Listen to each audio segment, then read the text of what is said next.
नमस्कार दोस्तों, आपका स्वागत है ऑडियो ज्ञान हिंदी में। आज हम आपके लिए लेकर आए हैं हिंदी साहित्य के महान कथाकार मुंशी प्रेमचंद की एक बेहद रोचक और सीख देने वाली कहानी, खुदाई फौजदार। यह कहानी हमें बताती है कि लालच, डर और अंधविश्वास कैसे इंसान को गलत फैसले लेने पर मजबूर कर देते हैं और कैसे चतुर लोग उसका फायदा उठाते हैं। तो आइए बिना देर किए सुनते हैं यह दिलचस्प और प्रेरणादायक कहानी, खुदाई फौजदार। सेठ नानकचंद को आज फिर वही लिफाफा मिला और वही लिखावट सामने आई तो उनका चेहरा पीला पड़ गया। लिफाफा खोलते हुए हाथ और हृदय दोनों कांपने लगे। खत में क्या है यह उन्हें खूब मालूम था। इसी तरह के 2 खत पहले पा चुके थे। इस तीसरे खत में भी वही धामकियां हैं, इसमें उन्हें संदेह न था। पत्र हाथ में लिए हुए आकाश की ओर ताकने लगे। वह दिल के मजबूत आदमी थे। धमकियों से डरना उन्होंने न सीखा था। मुर्दों से भी अपनी रकम वसूल कर लेते थे। दया या उपकार जैसी मानवीय दुर्बलताएं उन्हें छू भी न गई थी, नहीं तो महाजन ही कैसे बनते। उस पर धर्मनिष्ठ भी थे। हर पूर्णमासी को सत्यनारायण की कथा सुनते थे। हर मंगल को महावीर जी को लड्डू चढ़ाते थे। नित्य प्रति जमुना में स्नान करते थे और हर एकादशी को व्रत रखते और ब्राह्मणों को भोजन कराते थे। और इधर जब से घी में करारा नफा होने लगा था, एक धर्मशाला बनवाने की फिक्र में थे। जमीन ठीक कर ली थी। उनके असामियों में सैकड़ों ही थवई और बेलदार थे जो केवल सूद में काम को तैयार थे। इंतजार यही था कि कोई ईंट और चूने वाला फंस जाए और 10-20 हजार का दस्तावेज लिखा ले तो सूद में ईंट और चूना भी मिल जाए। इस धर्मनिष्ठा ने उनकी आत्मा को और भी शक्ति प्रदान कर दी थी। देवताओं के आशीर्वाद और प्रताप से उन्हें कभी किसी सौदे में घाटा नहीं हुआ और भीषण परिस्थितियों में भी वह स्थिरचित्त रहने के आदी थे। किंतु जब से यह धमकियों से भरे हुए पत्र मिलने लगे थे, उन्हें बरबस तरह तरह की शंकाएं व्यथित करने लगी थी। कहीं सचमुच डाकुओं ने छापा मारा तो कौन उनकी सहायता करेगा? दैवी बाधाओं में तो देवताओं की सहायता पर वह तकिया कर सकते थे, पर सिर पर लटकती हुई इस तलवार के सामने वह श्रद्धा कुछ काम न देती थी। रात को उनके द्वार पर केवल एक चौकीदार रहता है। अगर 10-20 हथियारबंद आदमी आ जाए तो वह अकेला क्या कर सकता है? शायद उनकी आहट पाते ही भाग खड़ा हो। पड़ोसियों में ऐसा कोई नजर न आता था जो इस संकट में काम आवे।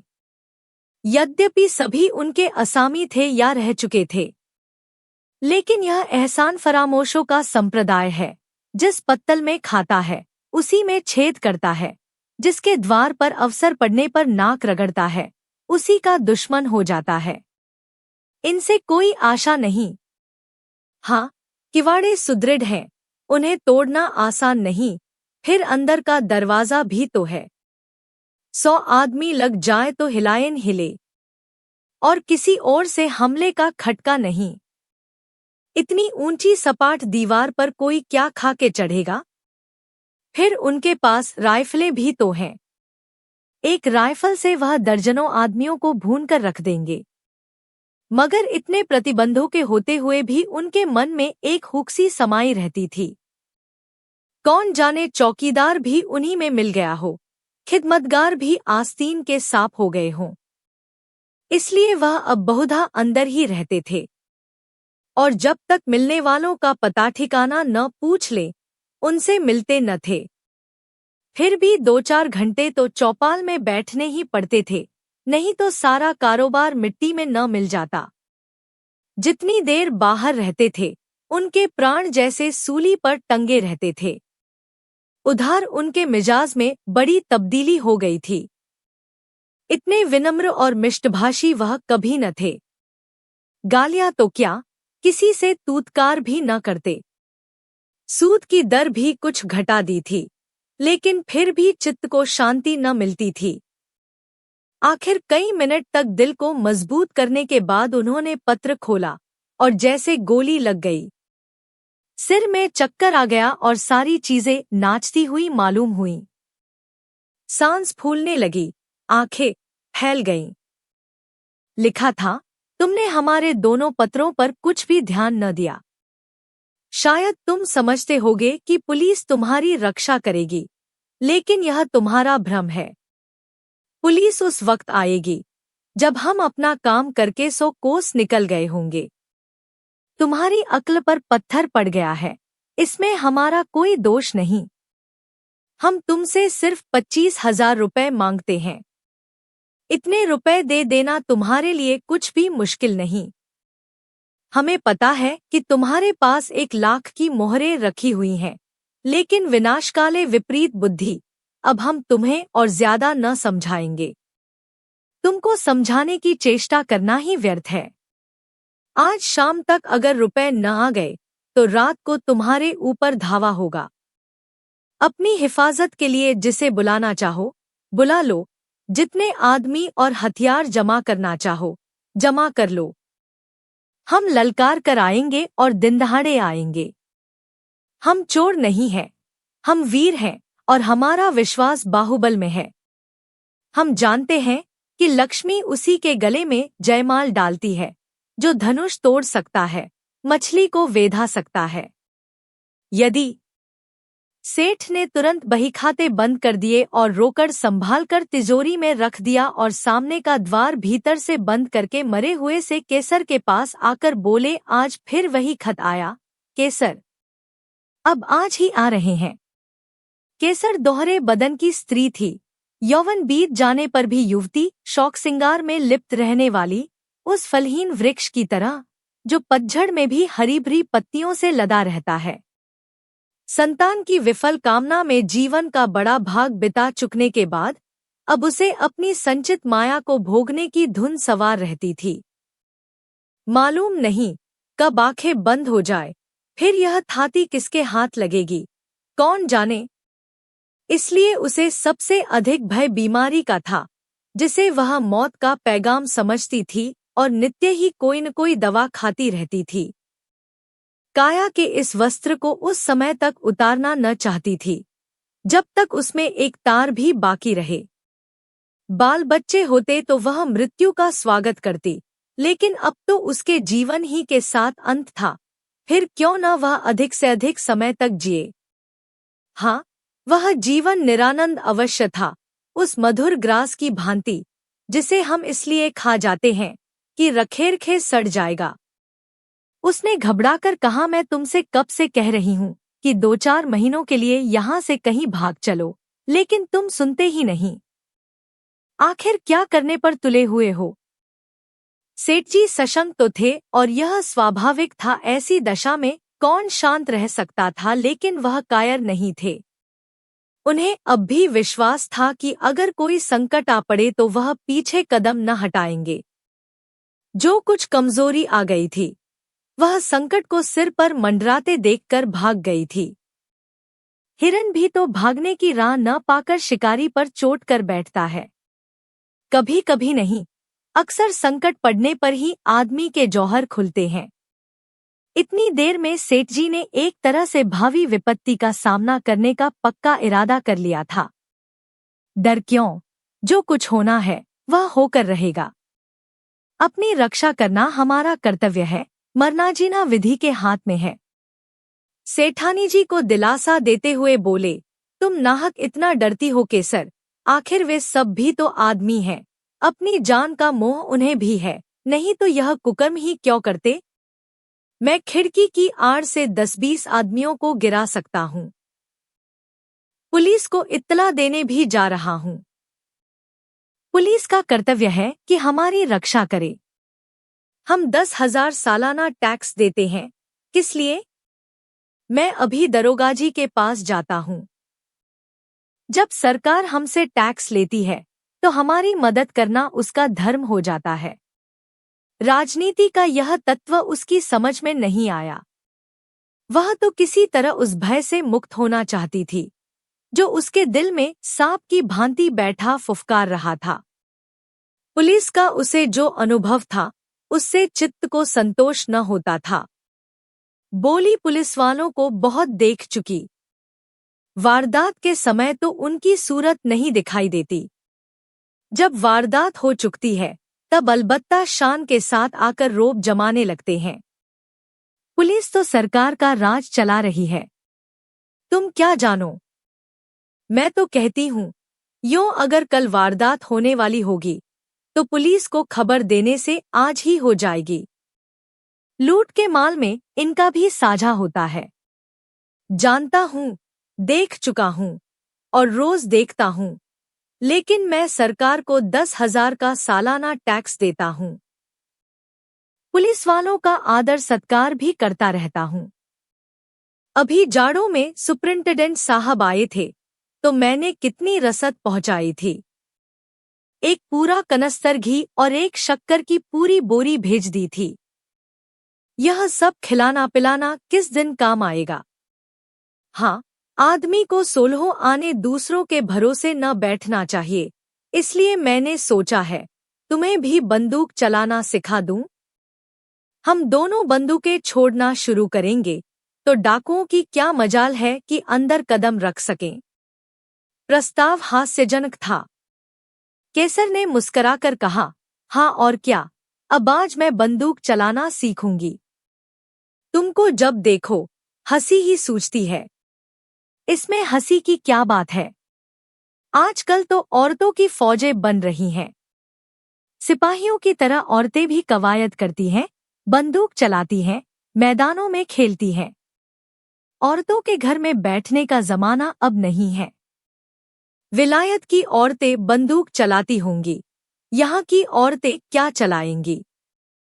हाँ, हाथ भर की जबान चाहे चला लें। यहाँ की औरतों ने बहादुरी के जो काम किए हैं उनसे इतिहास के पन्ने भरे पड़े हैं।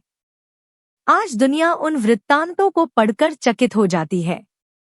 पुराने जमाने की बातें छोड़ो, तब औरतें बहादुर रही होंगी। आज कौन बहादुरी कर रही हैं? वाह, अभी हजारों औरतें घर-बार छोड़कर हंसते हंसते जेल चली गईं। यह बहादुरी नहीं थी। अभी पंजाब में हरनाथ कुंवर ने अकेले 4 सशस्त्र डाकुओं को गिरफ्तार किया और लाट साहब तक ने उसकी प्रशंसा की। क्या जाने वे कैसी औरतें हैं। मैं तो डाकुओं को देखते ही चक्कर खाकर गिर पाऊंगी। उसी वक्त नौकर ने आकर कहा, सरकार, थाने से 4 कांस्टेबल आए हैं, आपको बुला रहे हैं। सेठ जी प्रसन्न होकर बोले, थानेदार भी हैं? नहीं सरकार, अकेले कांस्टेबल हैं। थानेदार क्यों नहीं आया? यह कहते हुए सेठ जी ने पान खाया और बाहर निकले।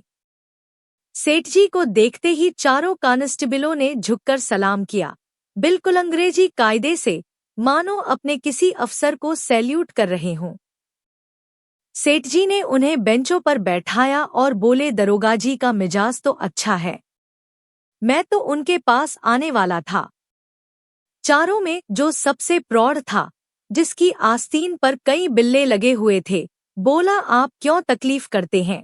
वह तो खुद ही आ रहे थे, पर एक बड़ी जरूरी तहकीकात आ गई, इससे रुक गए। कल आपसे मिलेंगे। जब से यहाँ डाकुओं की खबरें आई हैं, बेचारे बहुत घबराए हुए हैं। आपकी तरफ हमेशा उनका ध्यान रहता है। कई बार कह चुके हैं कि मुझे सबसे ज्यादा फिक्र सेठ जी की है। गुमनाम खत तो आपके पास भी आए होंगे? सेठ जी ने लापरवाही दिखाकर कहा, अजी, ऐसी चिट्ठियां आती ही रहती हैं, इनकी कौन परवाह करता है। मेरे पास तो 3 खत आ चुके हैं, मैंने किसी से जिक्र भी नहीं किया। कांस्टेबल हंसा, दरोगा जी को खबर मिली थी? सच? हाँ साहब, रत्ती रत्ती खबर मिलती रहती है। यहाँ तक मालूम हुआ है कि कल आपके मकान पर उनका धावा होने वाला है। जभी तो आज दरोगा जी ने मुझे आपकी खिदमत में भेजा। मगर वहाँ कैसे खबर पहुंची? मैंने तो किसी से कहा ही नहीं। कांस्टेबल ने रहस्यमय भाव से कहा, हुजूर, यह न पूछें। इलाके के सबसे बड़े सेठ के पास ऐसे खत आएं और पुलिस को खबर न हो। भला कोई बात है। फिर ऊपर से बराबर ताकीद आती रहती है कि सेठ जी को शिकायत का कोई मौका न दिया जाए। सुप्रिंटेंडेंट साहब की खास ताकीद है आपके लिए। और हुजूर, सरकार भी तो आप ही के बूते पर चलती है। सेठ साहूकारों के जानमाल की हिफाजत न करे तो रहे कहाँ। हमारे होते मजाल है कि कोई आपकी तरफ तिरछी आंखों से देख सके, मगर यह कमबख्त डाकू इतने दिलेर और तादाद में इतने ज्यादा हैं कि थाने के बाहर उनसे मुकाबिला करना मुश्किल है। दरोगाजी गारद मंगाने की बात सोच रहे थे, मगर ये हत्यारे कहीं एक जगह तो रहते नहीं। आज यहाँ हैं तो कल यहाँ से 200 कोस पर। गारद मंगाकर ही क्या किया जाए।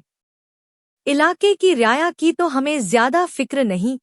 हुजूर मालिक हैं, आपसे क्या छिपाएं। किसके पास रखा है इतना मालसबाब।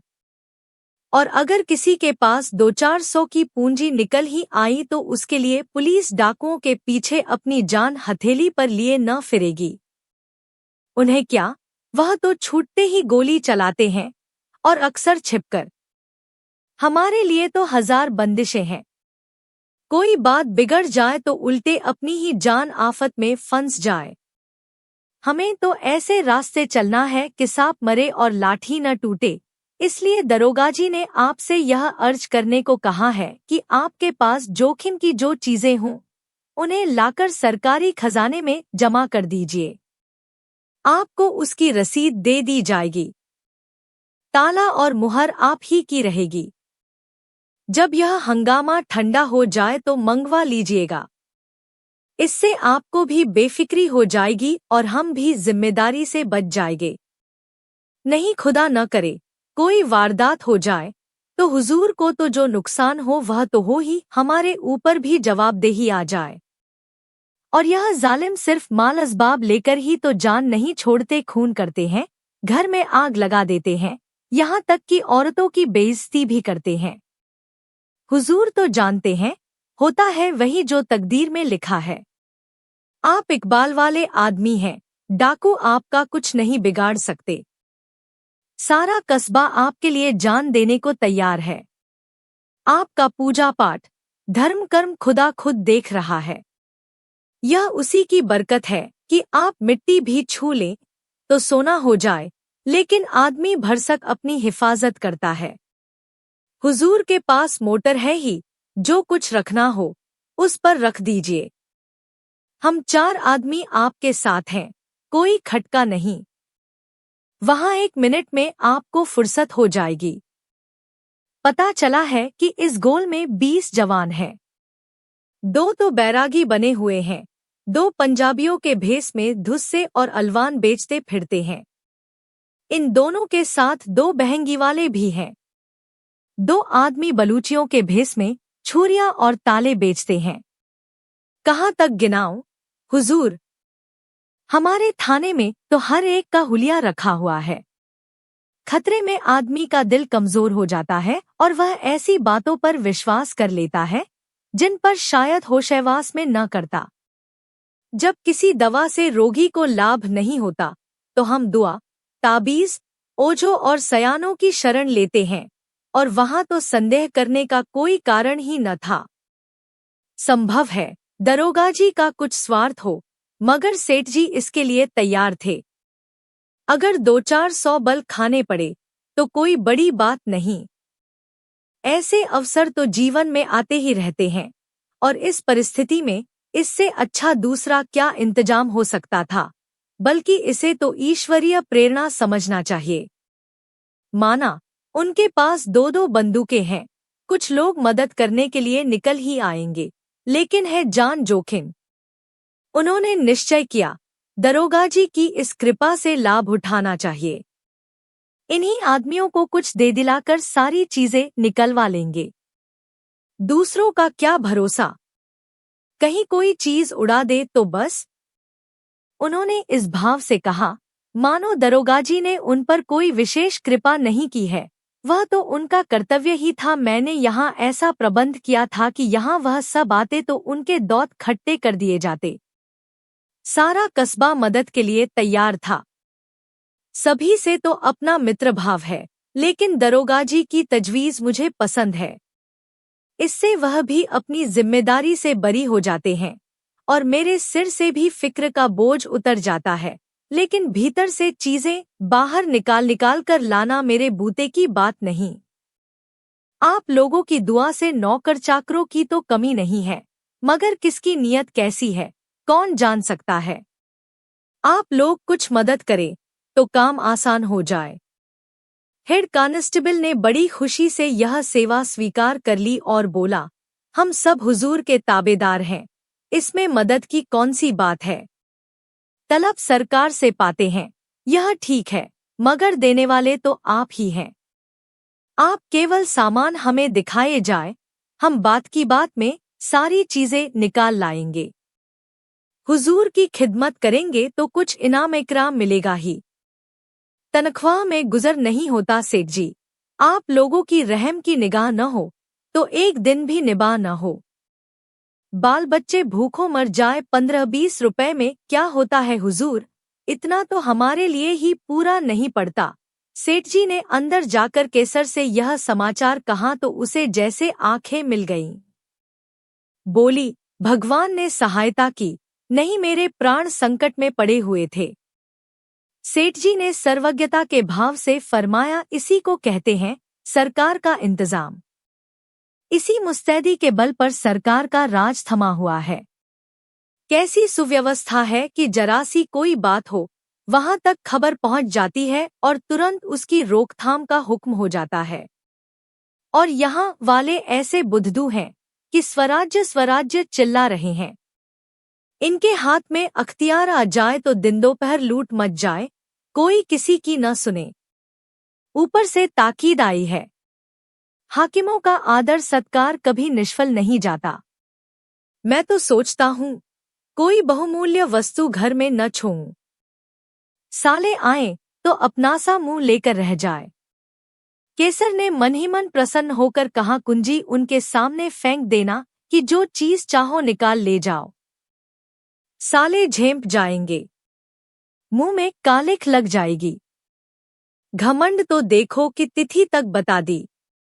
यह नहीं समझे कि अंग्रेजी सरकार का राज है। तुम डाल चलो तो वह पात पात चलते हैं। समझे होंगे कि धामकी में आ जाएंगे।